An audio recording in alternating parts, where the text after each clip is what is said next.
Salam sejahtera.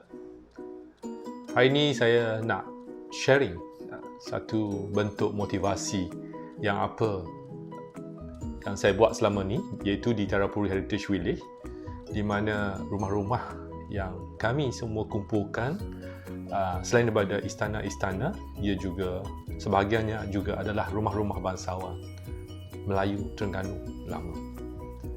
Dan apa yang unik dan apa yang saya pelajari daripada tuan punya asal rumah-rumah ini adalah usahawan, maksudnya bagaimana mereka mengusaha sehingga mereka berjaya mendapat rezeki yang murah dan boleh mempunyai rumah warisan yang besar pada zaman dahulu. Erti kata lain, mereka adalah millionaire di zaman dahulu.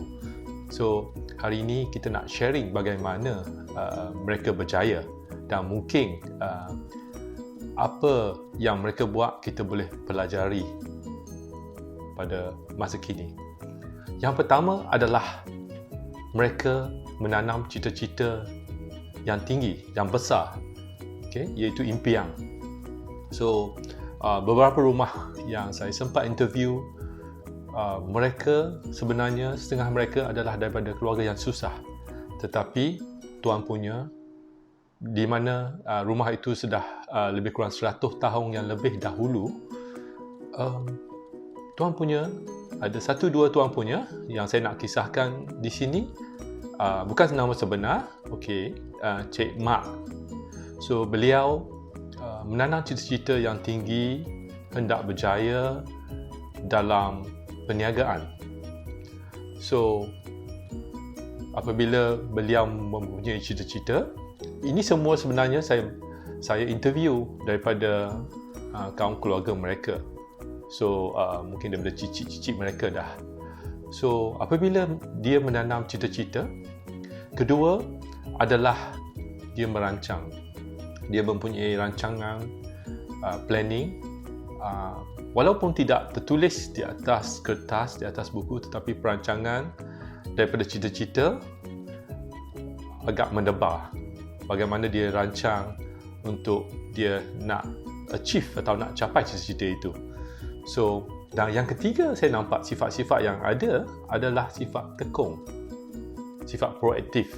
So, apabila beliau sudah merancang, beliau terus berbuat sesuatu menggunakan sifat-sifat proaktif. Di sini, Cik Mak, beliau dengan cepatnya membuat perahu.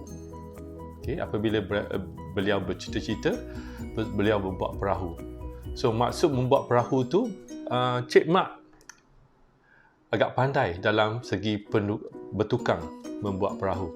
So, oleh kerana itu, satu lagi yang kita nampak, beliau menggunakan kekuatan yang ada pada diri sendiri. So, kekuatan ataupun dalam bahasa Inggeris kita panggil sebagai leverage. So, beliau menggunakan kekuatan untuk membuat perahu, dan juga beliau juga menggunakan kekuatan yang ada di persekitaran. Maksudnya beliau tinggal di Kuala Terengganu, di muara sungai, tak jauh daripada muara sungai. Di sana adanya kapal-kapal besar yang iaitu digelar sebagai perahu besar yang berniaga garam dan juga nelayan-nelayan. So di sini kita kaya dengan pelbagai jenis ikan. So dengan cita-cita beliau nak meniaga pelara ikan, iaitu jeruk ikan. So apa yang beliau buat apabila beliau telah siap perahu dengan modal yang kecil, beliau mula membeli ikan daripada nelayan, ikan-ikan yang segar, dan juga garam daripada saudagar-saudagar garam di perahu besar. So daripada itulah Cik Mak mula membuat jeruk ikan ataupun pelara ikan. So biasanya pelara ikan dibuat dengan ikan, garam, juga asam keping, dan juga beras pulut yang digoreng. So, dan dijeruk selama 40 hari. So pada waktu dahulu kita tak ada peti sejuk, tak ada apa. So garam merupakan sources yang penting untuk kita jeruk ikan sebab kalau di Terengganu kita ada musim tengkujuh, lebih kurang 4 bulan musim tengkujuh. So jadi Cik Mak mula membuat pelara ikan. So apabila selepas 40 hari, so beliau mula bawa pelara ikan ini bersama dengan perahu mudik ke hulu, iaitu di Kuala Berang. So mungkin memakan masa berkayuh lebih kurang beberapa jam mungkin pada waktu dahulu. Dan di Kuala Berang adalah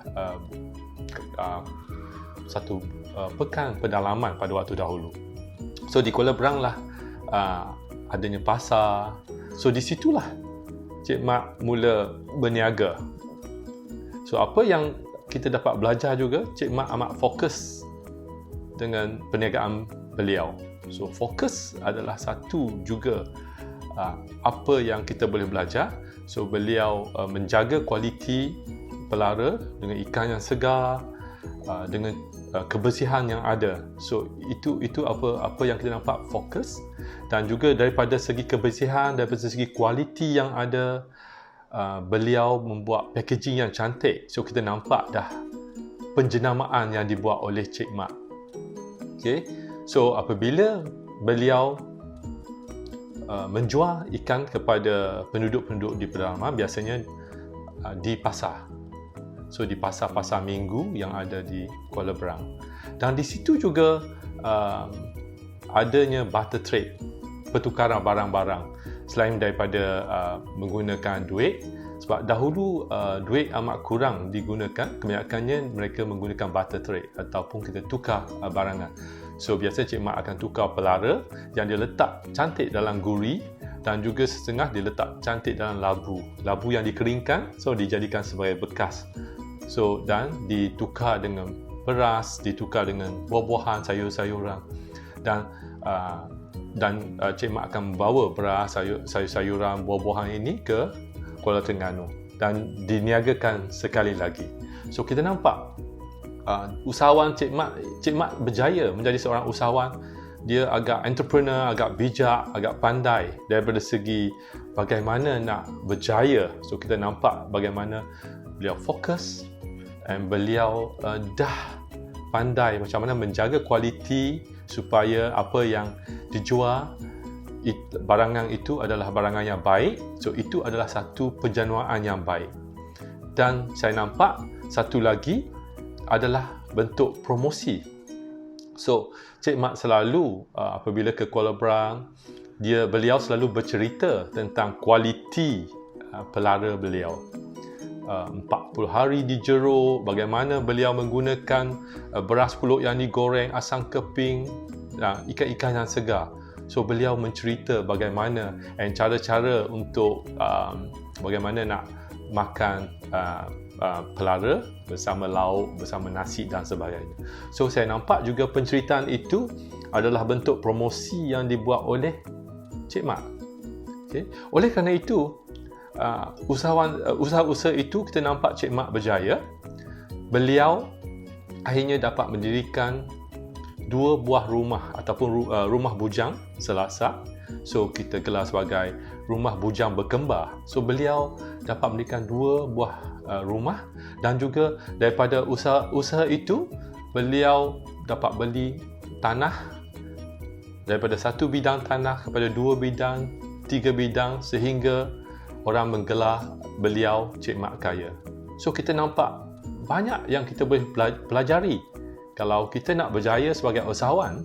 So kita nampak usahawan-usahawan 100 tahun dahulu, so mereka sudah ada semua sifat-sifat yang patut kita ada di dalam kalau kita nak berjaya sebagai usahawan. So sifat-sifat itu adalah 1, impian ataupun cita-cita. 2, kita perlu ada rancangan. 3, kita perlu tekung. 4, guna kekuatan yang ada di persekitaran kita dan juga kekuatan yang ada pada diri kita. 5, beliau agak fokus. Dan 6, penjenamaan, bagaimana beliau membuat barangan beliau hebat, bersih, kualiti penjenamaan. Dan terakhir, ketujuh adalah promosi daripada segi penceritaan. So, daripada itu, kita nampak beliau berjaya dan beliau dapat membeli tanah daripada satu bidang kepada satu bidang lagi. Dan apa yang saya fahamkan, cucu cicit beliau hidup agak senang oleh kerana mempunyai nenek moyang.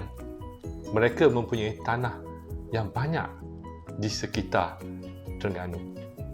So, hari ini saya nak share bagaimana kita perlu mempunyai sifat-sifat berikut untuk seseorang usahawan itu berjaya. Sekian, terima kasih.